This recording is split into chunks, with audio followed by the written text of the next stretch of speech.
ดีเนาะมื้อนี้เราจะมาต่อตอนที่2ตอนการสร้าง Form Insert เนาะด้วย PHP MySQLi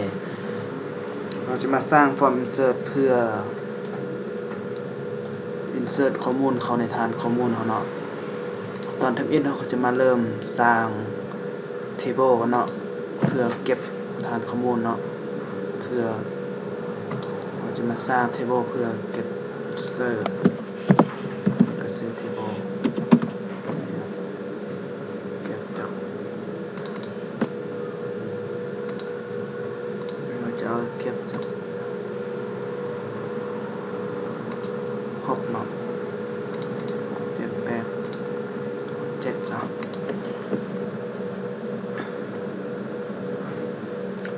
อันนี้เราจะมาเก็บIDเนาะ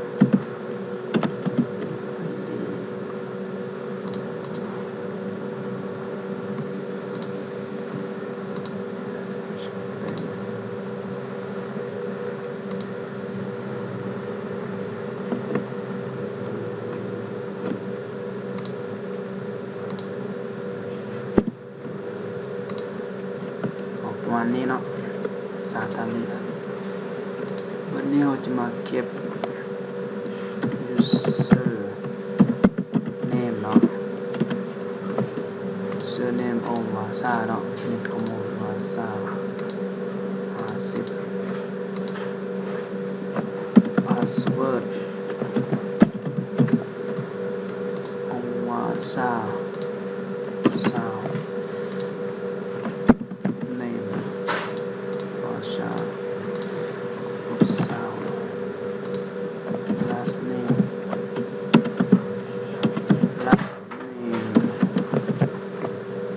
กับวาซาเนาะหรือว่าจะเอาลายกว่านี้ก็ได้เนาะนี่ก็เป็นโมบาย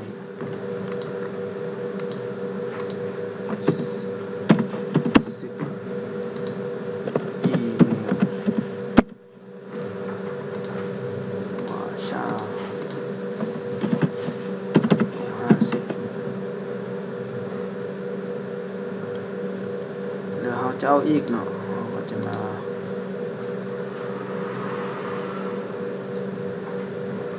าแอดอีก2เนาะจะเพิ่มที่อยู่ได้เอาแอดอีก1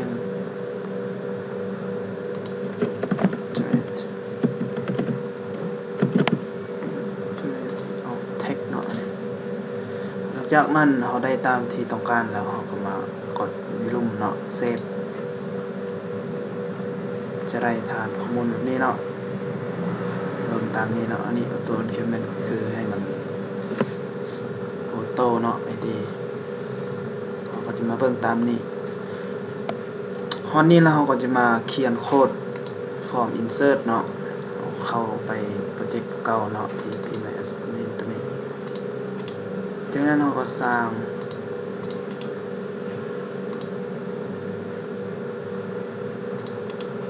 new file เนาะ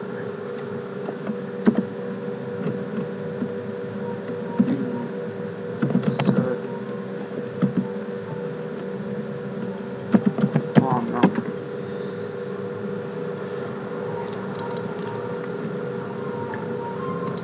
เราก็จะมาเปลี่ยนชื่อ title เนาะ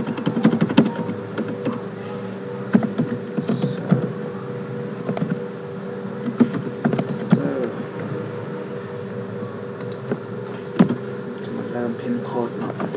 โค้ด HTML เนาะ form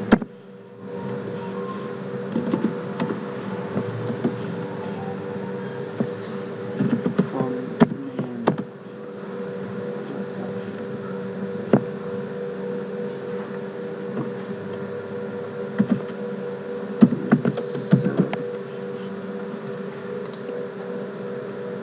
อันนี้เนาะ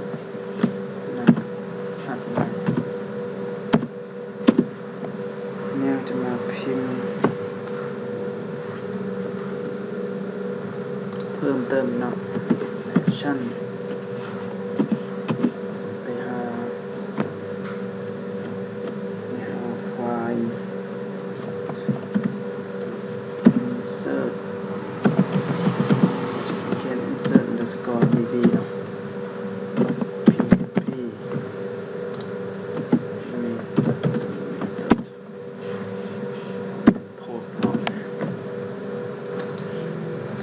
มาพิมพ์ label เนาะ id label id เท่ากับ user name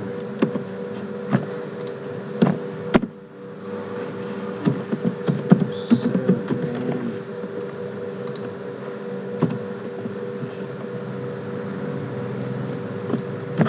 input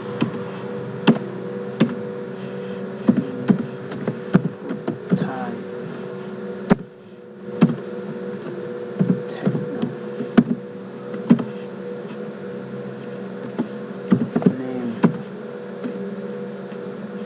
user name id user name เนาะ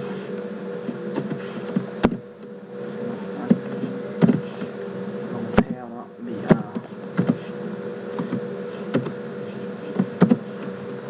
label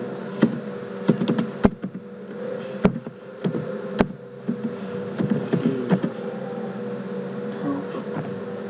password อาจจะเก็บ password มาเนี่ย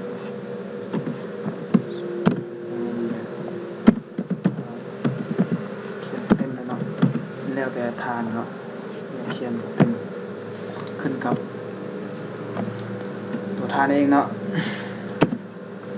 ตามความที่แนวใดเราจะเข้าใจง่ายกว่าพิมพ์แบบนั้นหลักตั้งชื่อเนี่ยตั้งสั้นก็ได้ถ้าเราเข้าใจ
ฐานข้อมูลเนาะ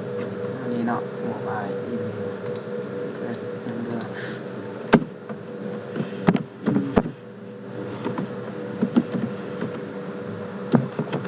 ใช่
พิมพ์ตามนี้เลยเนาะ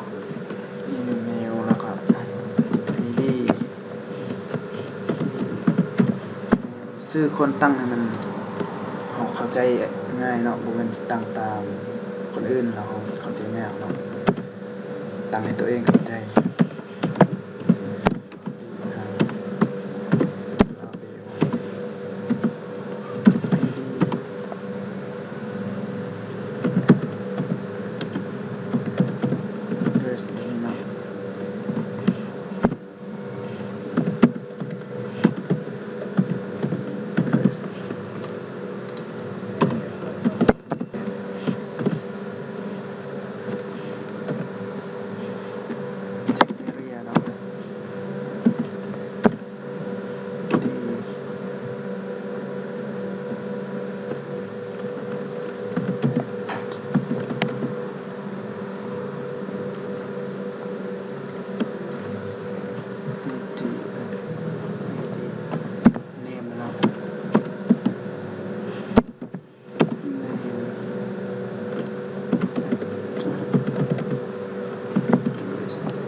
เนาะโร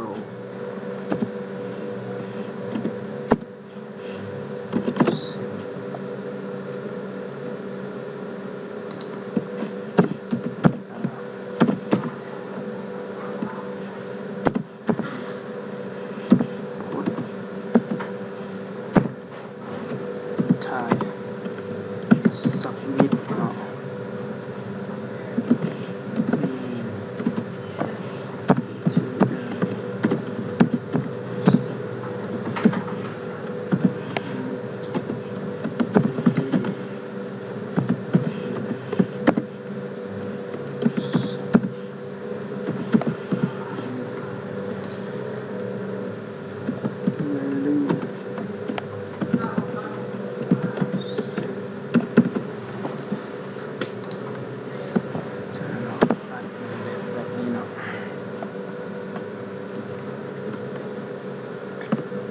จากนั้นเราก็เซฟเนาะ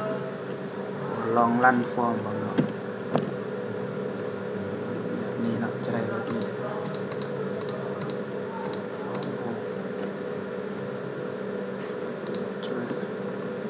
จากได้แบบนี้แล้วเนาะ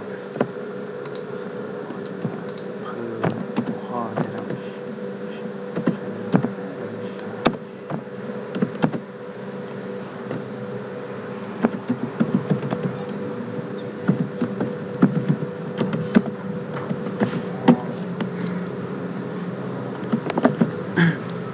จัดแล้วตัวนี้แล้วเนาะแล้วฟอร์มแล้วเขาก็จะมาสร้างไฟล์ตัวนี้เนาะ insert db ตัวนี้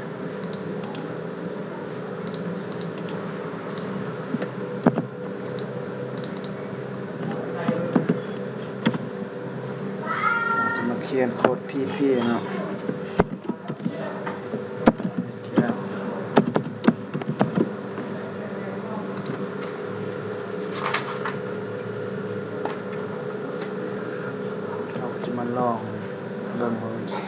อนออกใช่ป่ะเนาะเข้า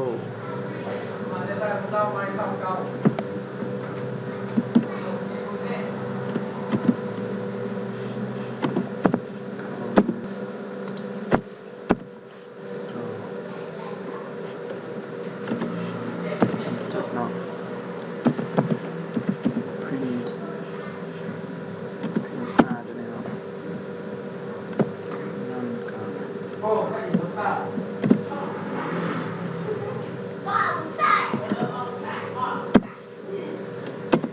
ดเนาะ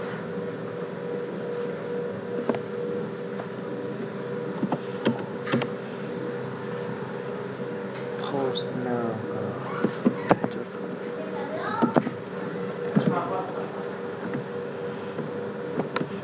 นี่เนาะ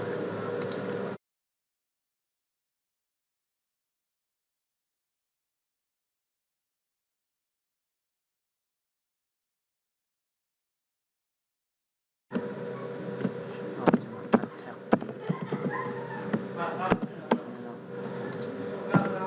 เซฟของเนาะมันลองรันไปตอนข้อมูลเนาะ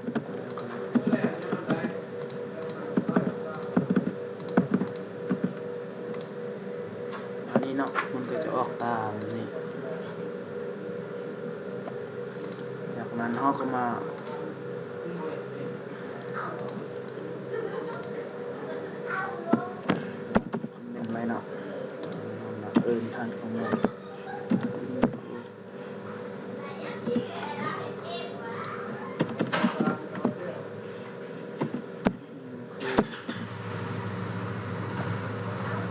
ไฟล์ตัวนี้เนาะเราจะ include ไฟล์ connect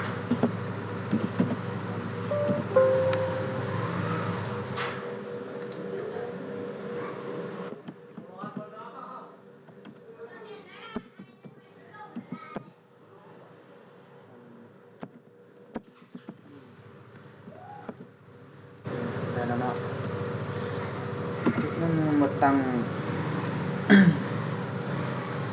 สำหรับตั้งเซตตัวเปลี่ยน data เนาะไว้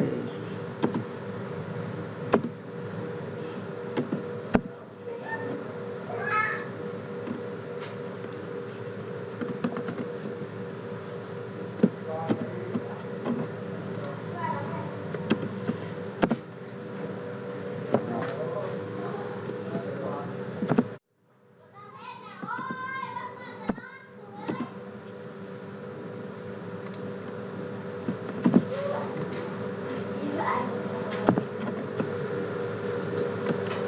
วันนี้เราจะมาขอกลับเนาะ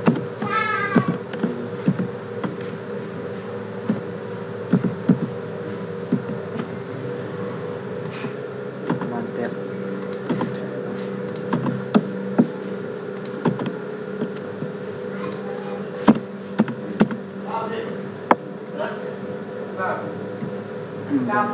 มาเบิ่งโค้ดตัวนี้เนาะมันมีจักตัวนะ1 2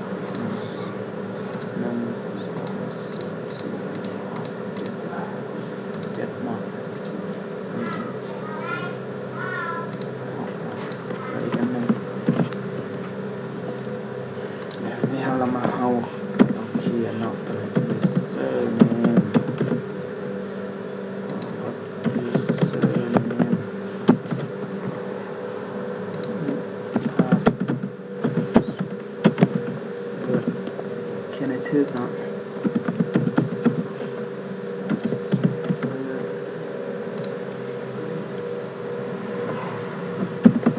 name last name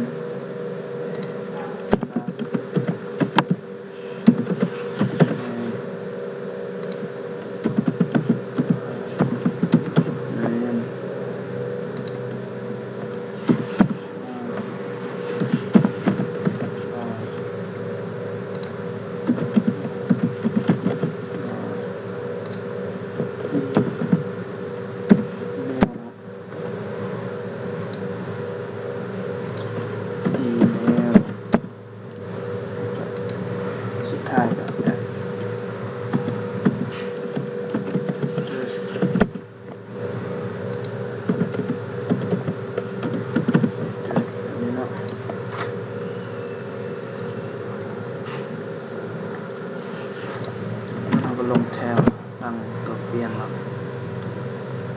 ตัวเปลี่ยน SQL เท่ากับ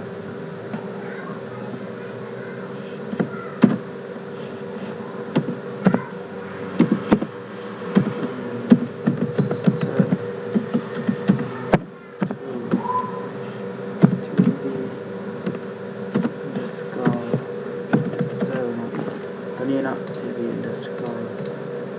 insert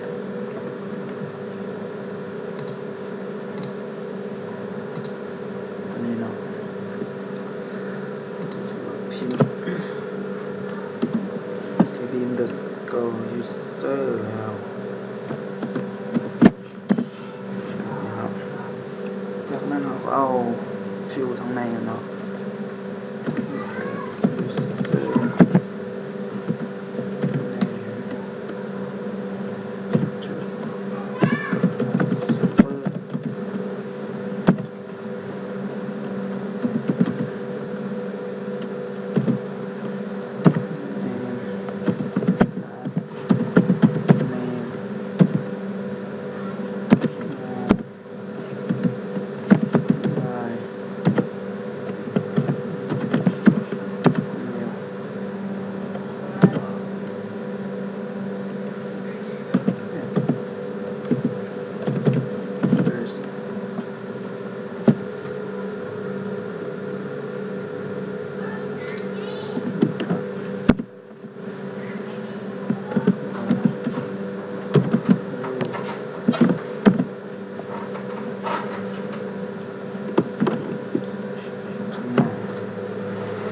ใส่คำมาให้ครบเนาะ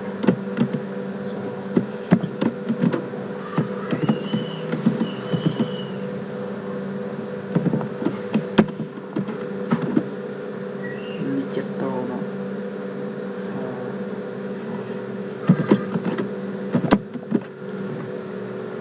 แบบนี้แล้วเนาะ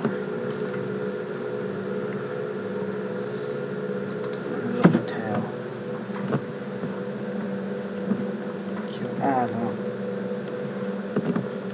ตัวเปลี่ยน QR เอาคอนค่อยไปหาแพร่ SQL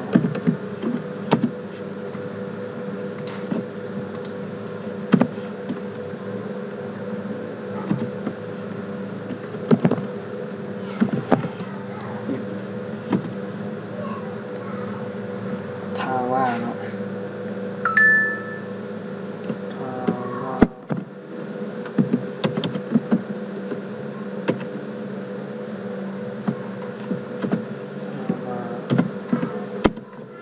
QR กับฟอร์ดเนาะ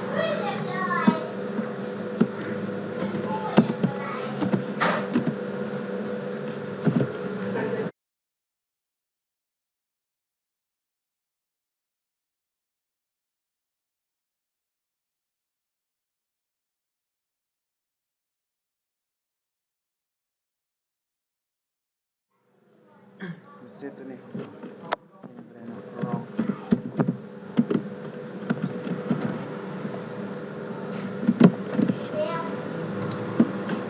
เชื่อมกับ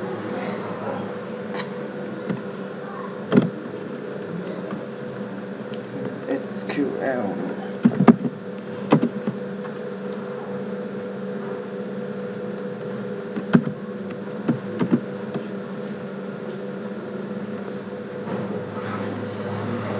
เวอร์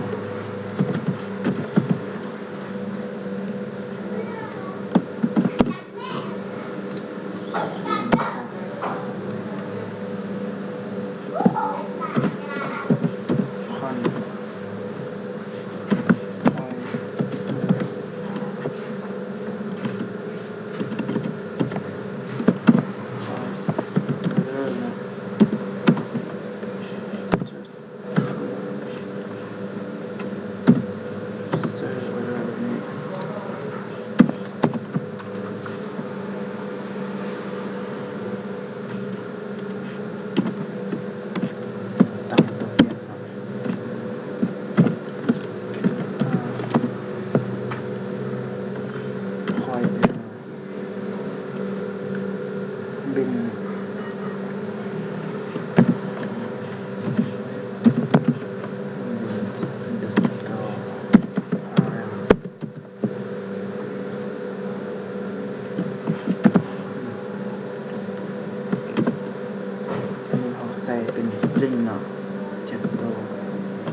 ซาเนาะเขาจะมาโคตรตัวนี้2 3 4 5 6 7ได้7 อันเนาะเอามาเขียนใส่ตัวนี้เป็น user name password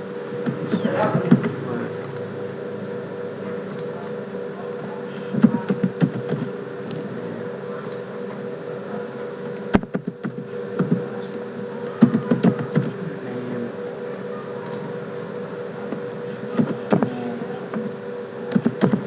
by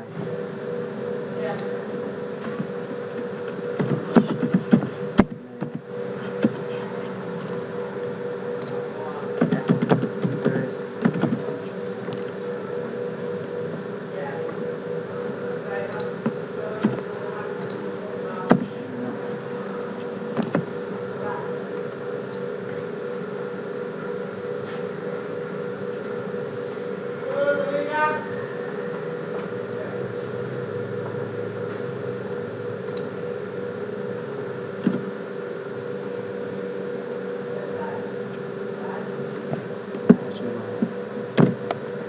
execute เนาะ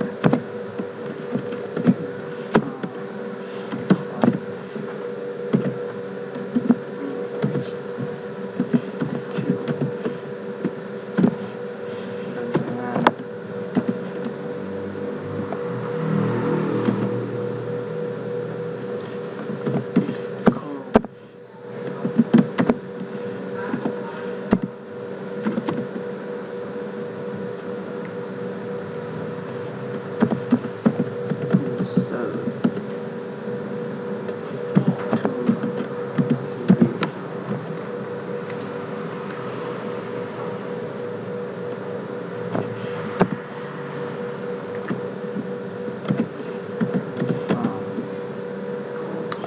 voice effect เนาะ row click row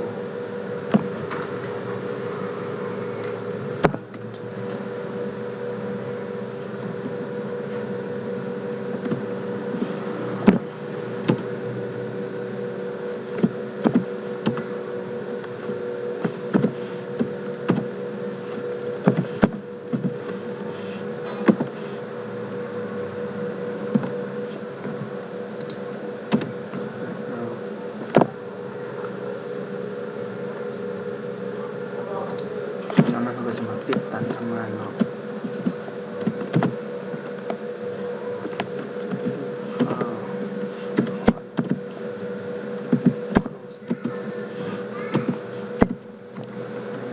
สำเร็จเนาะ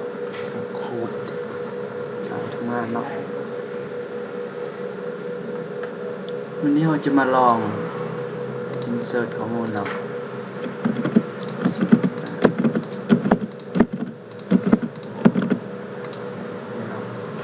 สำเร็จเนาะอันนี้เราก็ลองมาเบิ่งอยู่ฐานข้อมูล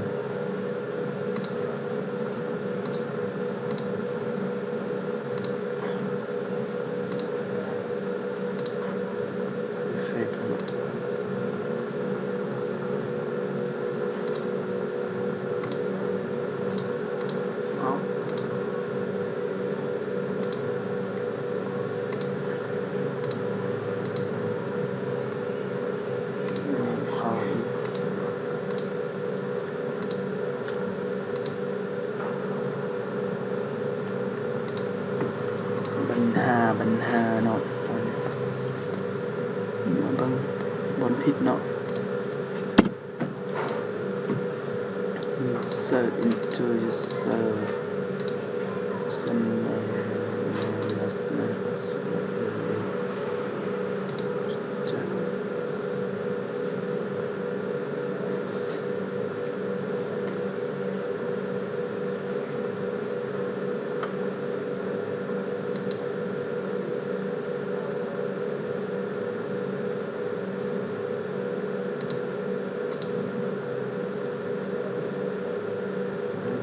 ผิดพลาดเนาะน่าจะแนวนี้เนาะ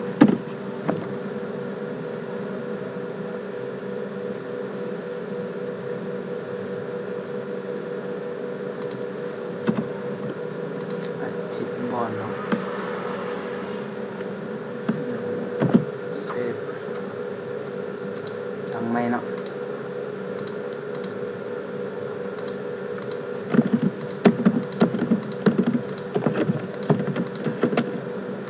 เสร็จลองรันดูเนาะเฟซโอ้โหเข้าอันนี้เนาะการอินเสิร์ตข้อมูลเข้าในฐานข้อมูลก็เป็นที่ห้อยแล้วเนาะเราก็จะได้1ลำเนาะ1โลแล้วได้ข้อมูลไป1แถวแล้วเนาะเราก็จะมาจบเพียงเท่านี้เนาะกับการสร้างฟอร์ม insert ข้อมูลเข้าใน database เนาะด้วย PHP MySQL ฝากติดตามตอนต่อไปเนาะ